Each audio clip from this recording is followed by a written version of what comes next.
욥기 15장은 엘리바스의 두 번째 공격을 얘기하고 있어요. 그래서 14장에서 욥이 이제 탄식하면서 이제 하나님의 긍휼을 구하죠.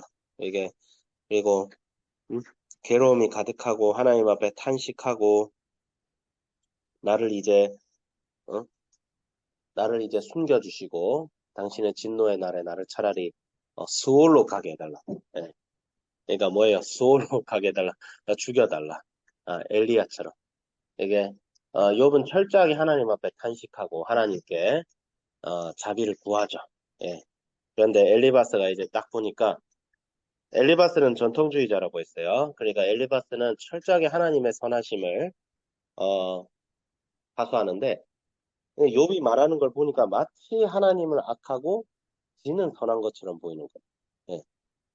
그래가지고 이제 욥이 딱 다시 한번 공격을 시작합니다. 공격을 시작하는데 이 말씀 부분이 크게 두 부분으로 나눠져 있어요. 1절부터 16절, 그다음에 17절부터 35절 나눠져 있습니다. 그래서 욥기 15장의 1절부터 16절은 욥에 대한 엘리바스의 세 가지 정죄가 나옵니다.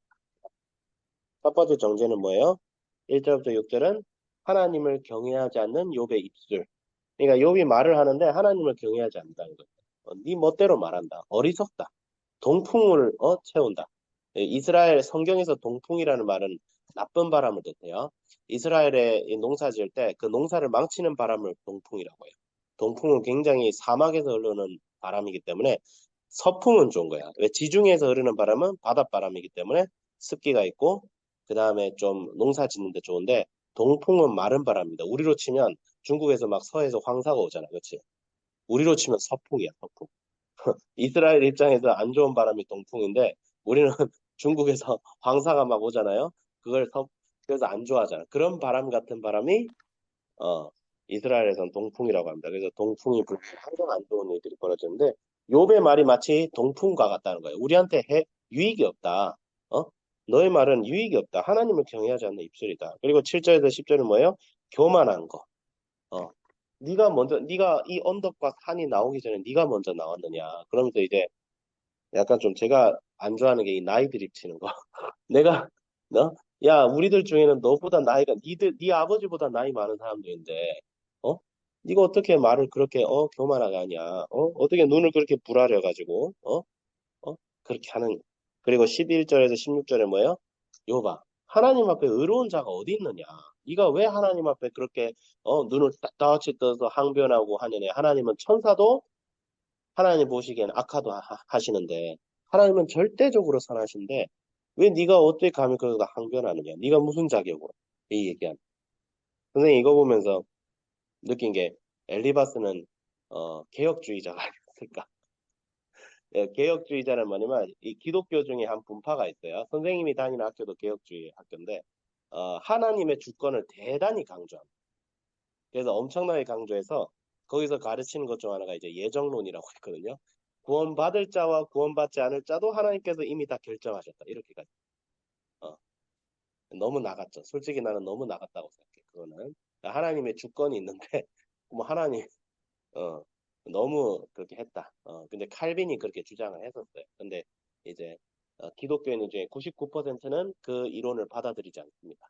근데 유난히 우리 한국에서는 그런 주장이 좀 강해. 그래서 선교가 좀 약하지. 어, 그런 주장을 받아들이면 선교가 약하거든. 하나님께서 구원받을 자를 이미 다 정하셨는데 뭔 선교를 하냐 이렇게 돼. 어. 근데 엘리바스가 약간 그런 주장 같아. 어. 욥의 입장은 전혀 중요하지 않아. 그냥 하나님이 선한 건 중요해. 그러니까 뭐예요? 야 하나님은 선한데 네가 재앙을 당하면 네가 나쁜 거지. 그냥 이렇게 쟁제를 하는 거예요. 선생님 제일 싫어하는 게 이거예요. 사정을 알지도 못하고 자신의 지식과 틀을 가지고 비판하고 정죄하는 거. 이거 상당히 나쁜 거예요. 이거 상당히 나쁜 거예요. 상대방의 말을 들어보고 상대방의 사정을 들어보고 내가 알지 못하는 어떤 사정이 있을 것 같다 생각하면 그거에 대해서 일단은 침묵을 해야 돼. 어, 가르치려고 대단히 나쁜 거예요. 물론 엘리바스가 뭐 처음부터 이렇게 하려고 하지 않았으니까 일주일 동안 울어줬다고 돼 있잖아요. 그렇죠? 그러니까 지가 봐도 답답한 거겠지. 하나님은 선하신데 어떻게 욥이 이런 고난을 당할 수가 있을까? 자기가 봐도 이해가 안 돼. 그래서 고민하다가 이렇게 공격을 그냥 해버린 거예요. 엘리바스가. 네. 절대 그렇게 하면 안 되죠. 그래서 이렇게 정제를 하고 1절부터 17절부터 35절은 뭐예요? 자신의 경험과 전통으로 얘기를 합니다. 하나님을 변호합니다. 권성징악의 하나님을 변호합니다. 그래서 17절부터 19절은 자신이 내가 들었던 이야기가 있다면서 이야기 출처를 밝혀요. 이게 원래 똑똑한 사람들은 자기가 뭔가를 주장할 때 그 주장의 근거를 항상 댑니다. 내가 어디서 이런 이야기를 들었는지. 근데 항상 이게 아는 척 하면서 항상 하는 얘기가 무슨 카더라 썰 있지, 카더라 썰. 이 사람이 카더라 썰을 믿고 맨날 주장하는 그게 제일 나빠요. 어. 그런 사람들은 어디서 배워요? 신학을? 유튜브에서 배우고.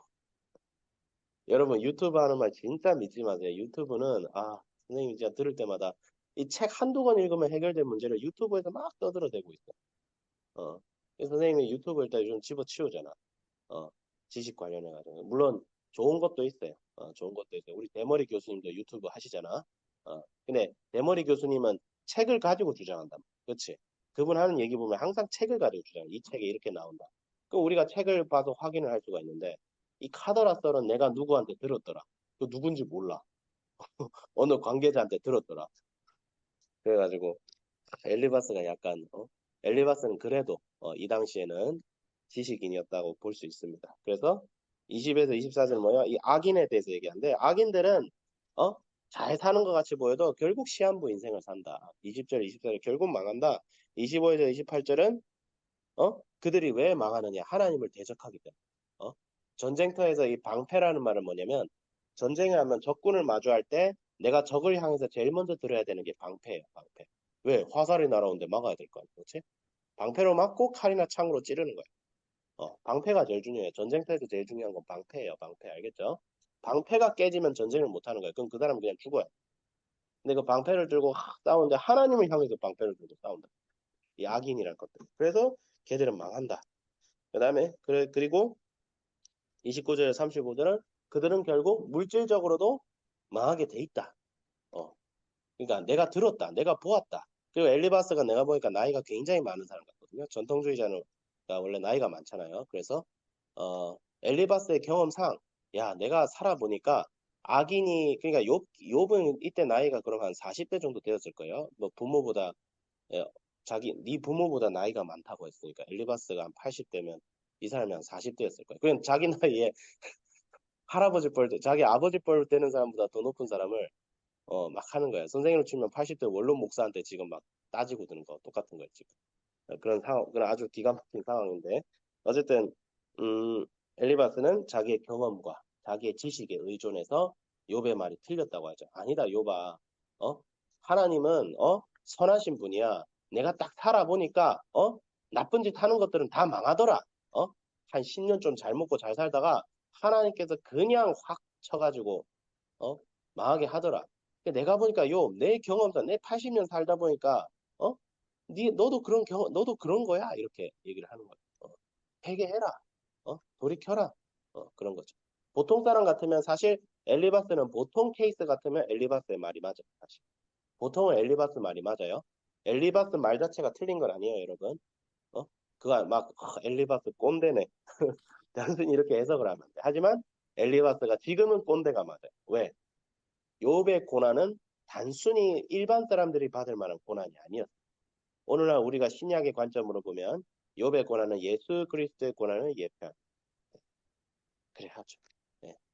그렇지만 하나님의 절대적인 주권과 그것을 욥이 알지 못하는 거죠. 그래, 알지 못하기 때문에 욥은 고난을 당할 이유를 아무리 찾아봐도 없는 거예요. 욥은. 그래서 욥은 항상 하나님께 탄식해 하나님 말을 해주십시오. 뭐라고 말이라도 해주십시오. 근데 하나님께서 침묵을 하고 있어요. 이게 왜 욥의 고난이 하나님의 예수 그리스도의 십자가의 그 고난을 예표하는지 그 특징 중 하나가 뭐냐면 욥은 죄를 안 지었는데 하나님께서 침묵해. 하나님의 침묵은 원래 하나님의 저주를 받은 자들에게만. 악인의 특징 중 하나가 하나님께서 그들을 내버려 두시는 거예요. 얘기 안 하는 거예요. 왜? 근데 하나님께서 회개하고 하나님께 묻는 자에게 원래 침묵하세요? 절대 침묵 안 하세요. 회개 안 하니까 하나님이 원래 침묵해. 근데 욥은 뭐예요? 내 잘못이 뭔지 알려주십시오. 제가 회개하고 싶습니다. 욥의 말은 뭐냐면 제발 내가 왜 이 고난을 당하는지 좀 알려주십시오. 제가 회개하고 싶습니다라고 소리치는데 하나님이 침묵하는 거예요. 이거는 뭐냐면 거의 하나님의 거의 저주를 받은 거예요. 욥이 일방적으로. 이게 뭐냐면 이거 예수님도 이와 같이 나무에 달린 자는 하나님의 저주를 받는다라고 구약에서 나와 있는데 예수님도 가장 고통스러운 게 뭐였냐면 단순히 뭐 십자가의 고통도 고통스러웠지만 엘리 엘리 라마 사박다니 주여 주여 어찌하여 나를 버리셨나이까 하나님과의 관계가 완전히 단절돼. 그 욥은 그 고난의 샘플을 지금 당하고 있고 여러분 시식 코너를 보면 고기 사기 전에 샘플이 있죠? 시식 하잖아? 요즘은 시식 코너 없나? 나는 그냥 한 바퀴 돌았는데 어쨌든 중요한 것은 욥이 그런 하나님 고난의 샘플을 지금 당하고 있는. 그러니까 이거는 엘리바스가 경험해 본 적이 없는 케이스인 거야. 근데 엘리바스가 마치 자기가 모든 것을 안다는 것처럼 이렇게 얘기를 하는 것은 아무리 그 사람이 지혜롭고 아무리 그 사람이 경험이 많아도 절대 그래서는 안 된다. 그래서 이 말씀을 통해서 선생님은 어떤 교훈을 받았냐면 어, 엘리바스 여러분 우리 모두 엘리바스 같이 지혜로운 자가 돼야 돼요. 하지만 엘리바스 같이 지금 이렇게 행동을 해서는 안 된다. 절대로 안 된다. 그러니까 우리는 항상 하나님의 주권을 강조하고, 어? 하나님이 이런 분이다. 하나님은 이런 분이시야. 이런 지식은 가지는데, 그런 지식을 가지고 어떻게 사람을 막 정죄한다든지, 그런 것이 아니라, 그 사람을 이해하려고 노력하고, 어? 그 사람에게 해결책을 제시해도 조심스럽게 제시하고, 그래야 된다는 거죠. 그래서, 내가 딱 보면 알아. 그 선생님은 그 말 제일 싫어하죠. 딱 보면 뭐라는데. 딱 보고 알 수도 있죠. 알 수도 있지만 뭐예요? 항상 사람에 대해서는 인격적으로 가요. 인격적으로 가지 않으면 엘리바스가 지금 범한 죄하고 사실 똑같은 죄를 짓는 거죠. 왜? 내가 틀릴 수도 있기 때문에. 그렇기 때문에 선생님도 이 말씀을 보면서 엘리바스처럼 함부로 정죄를 하면 안 되겠구나. 선생님이 신학생이거든요. 신학을 배우면 사람 정죄하기 되게 쉽습니다. 신학을 배우면 성경을 배우면 사람 정죄하기 되게 쉬워요. 예. 근데 절대 그렇게 해서는 안 되겠다.